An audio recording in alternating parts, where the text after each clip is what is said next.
मध्य प्रदेश में कांग्रेस पार्टी ने बड़ी जीत का दावा किया है और कहा है कि काउंटिंग के बाद जल्द परिणाम घोषित किए जाएं। यह कहना है पूर्व मंत्री कमलेश्वर पटेल का। वहीं सीएम शिवराज के सरकारी निवास पर समरस पंचायतों का स्वागत करने पर पूर्व मंत्री कमलेश्वर पटेल का कहना है कि वोटिंग का अधिकार छीनने का काम नहीं होना चाहिए। साथ ही उन्होंने कहा कि भाजपा को उनकी योजनाओं का कोई लाभ नहीं मिलेगा, क्योंकि किसी को भी उनकी योजनाओं का लाभ नहीं मिला है। इन्हीं सब मुद्दों को लेकर पूर्व मंत्री कमलेश्वर पटेल से खास बातचीत की हमारे संवाददाता राकेश शर्मा ने।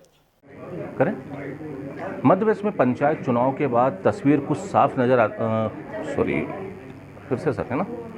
मध्य प्रदेश में पंचायत चुनाव के बाद अब तस्वीर कुछ साफ दिखाई दे रही है। मेरे साथ बातचीत के लिए मौजूद हैं पूर्व मंत्री और विधायक श्री कमलेश्वर पटेल जी। सर, जहां तक पंचायत चुनाव के परिणाम नजर आए हैं, अभी तक आ रहे हैं, क्या लग रहा है सर, कितनी तस्वीर साफ हो गई है? देखिए, पंचायत चुनाव में जो परिणाम आए हैं वो हम कह सकते हैं कि गांवों में कांग्रेस की सरकार बनी है। 70% से ज़्यादा कांग्रेस समर्थित कांग्रेस पार्टी के प्रति समर्पित लोग जीते हैं, चाहे वो ग्राम पंचायत के पंच हो, सरपंच हो, जनपद सदस्य हो, जिला पंचायत सदस्य हो। हम उन्हीं सभी साथियों को, चाहे वो किसी भी पक्ष के हों, चुने हुए जनप्रतिनिधियों को बधाई देते हैं और ये उम्मीद करते हैं कि आगे कई जिलों में अभी काउंटिंग नहीं हुई है, तो काउंटिंग जो 28 तारीख को कल होने वाली, वो निष्पक्ष भाव से हो, सरकार के दबाव में नहीं हो, और जो चुनाव हो गया है उसका प्रमाण पत्र 14 जुलाई तक लोगों को इंतजार नहीं करना पड़े।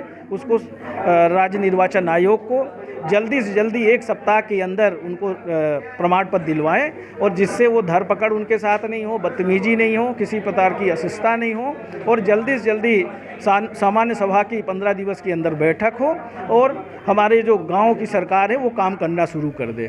आज मुख्यमंत्री शिवराज सिंह चौहान अपने निवास पर जो निर्विरोध निर्वाचित जनप्रतिनिधि थे उनका भोज का आयोजन कर रहे हैं। क्या इस भोज पे कांग्रेस ऑब्जेक्शन ले रही है? राज्य निर्वाचन आयोग जा रही है क्या? भाई, जब आचार संहिता लगा हुआ है तो सीएम हाउस में बुलाने का क्या औचित्य है? कहीं ना कहीं आप चुनाव को प्रभावित करना चाहते हैं। पहले तो आपने डंडा मार के, जोर जबरदस्ती करके आपने निर्विरोध निर्वाचन कराया। क्या ज़रूरत है लोकतंत्र में?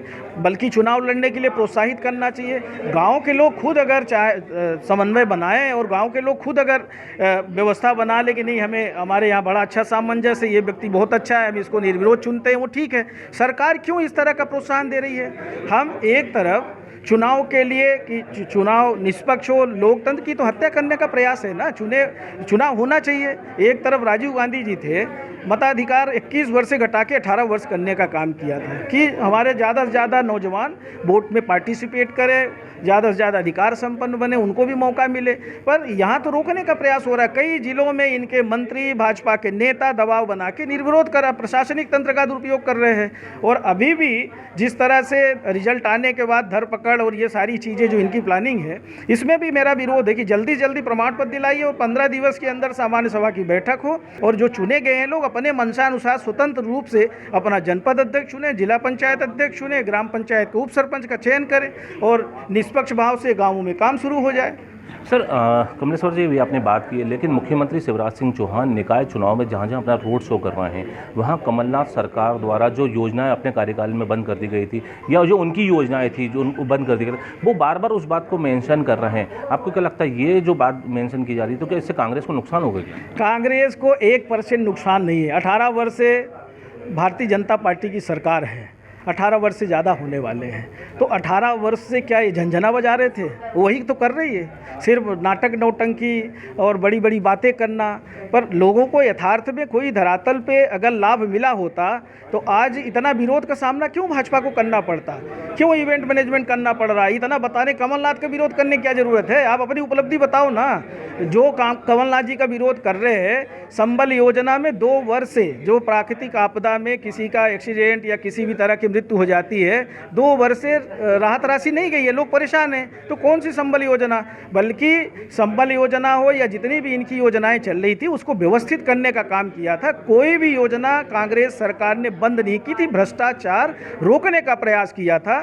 जो भ्रष्ट लोगों का, भाजपा के जो बहुत सारे कार्यकर्ताओं को हितग्राही बना के लाभ देने का जो प्रयास किया गया था, वो रोकने का काम किया। इंदिरा गृह ज्योति योजना बेकार थी क्या? 1 रुपये 1 यूनिट किसी को कहीं पंजीयन कराने की ज़रूरत नहीं थी। किसी भी वर्ग का व्यक्ति हो, उसको बढ़िया व्यवस्थित बिजली का बिल आने लगा था।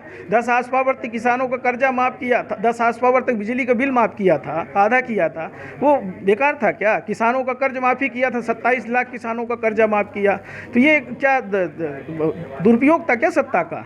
सामाजिक सुरक्षा पेंशन आपने तो नहीं बढ़ाया ना, 300 से 600 बढ़ाने का, जो विधवा है, विकलांग है, वृद्ध है, असहाय लोगों का आपने तो, बल्कि जो राष्ट्रीय खाद्य सुरक्षा अधिनियम के तहत खाद्यान्न देने का 1 रुपये 2 रुपये किलो कांग्रेस सरकार ने प्रावधान किया था, केंद्र सरकार ने कानून बनाया और प्रावधान किया पूरे देश में, और अनुसूचित जाति जनजाति के लोगों को तो 100% पात्र मानो, 22 प्रकार के लोगों को शामिल किया।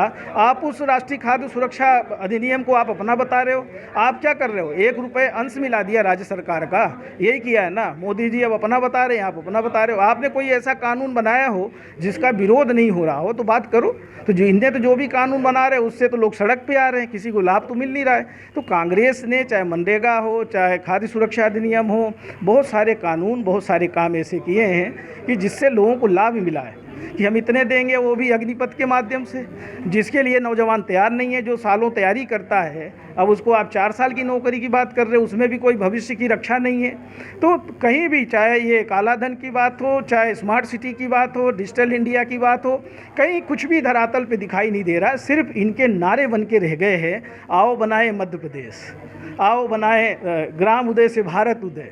ये क्या है भाई? ना ग्राम का उदय हुआ, ना भारत उदय। भाजपा के नेताओं को उदय जरूर हुआ है, भाजपा के नेता संपन्न हुए, यही हुआ इस सरकार में। कमलेश्वर जी, मेरा आखिरी सवाल है, AIMM के जो प्रमुख हैं ओवैसी, वो भी आ रहे हैं, मध्य प्रदेश आ रहे हैं, वो भी चुनाव प्रचार करेंगे। क्या लगता है कांग्रेस को इससे नुकसान लग रहा है? कांग्रेस को कोई नुकसान नहीं होगा। मध्य प्रदेश के अल्पसंख्यक पूरी तरह से समझ गए हैं कि भाजपा की बी टीम है ओवैसी है, तो ओवैसी के आने से कोई फर्क नहीं पड़ेगा। मध्य प्रदेश की जनता ने, अल्पसंख्यकों ने, हर वर्ग के लोगों ने मन बना लिया है कि बदलाव ही एक अब हमारे पास ताकत बची है। जब तक हम गांव की सरकार, शहर की सरकार नहीं बदलेंगे, और आने वाले विधानसभा चुनाव में, जैसे पहले तो यहाँ की जनता ने बदलाव किया था, कुछ लोग गड़बड़ निकल गए, अपने स्वार्थ के लिए, सत्ता को पाने के लिए अपने आप को बेच दिया, पर प्रदेश की जनता बिकने वाली नहीं है, इनको सबक सिखाएगी। क्योंकि जिस तरह से प्रदेश की जनता के साथ इन्होंने दुर्व्यवहार किया है, लूट खसोट की है, जिस तरह से महंगाई में ढोसने का काम किया है, जिस तरह बेरोजगारी में ढोसने का काम किया है, जिस तरह से सभी वर्गों को परेशान करने का काम किया है, आज महिला आयोग तालाबंद पड़ा है।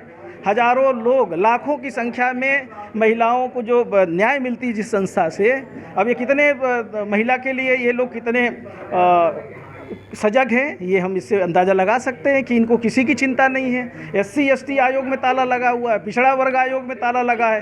कौन सा, कहाँ पे न्याय है? कहाँ जाएं लोग? और जो संवैधानिक संस्थाएं आप देख रहे हैं अभी किस तरह का दुरुपयोग हो रहा है। तो ये सारी चीज़ें रोकने के लिए अब जनता के पास एक ही उपाय है कि इनको बदल दो, यहाँ से लेके दिल्ली तक।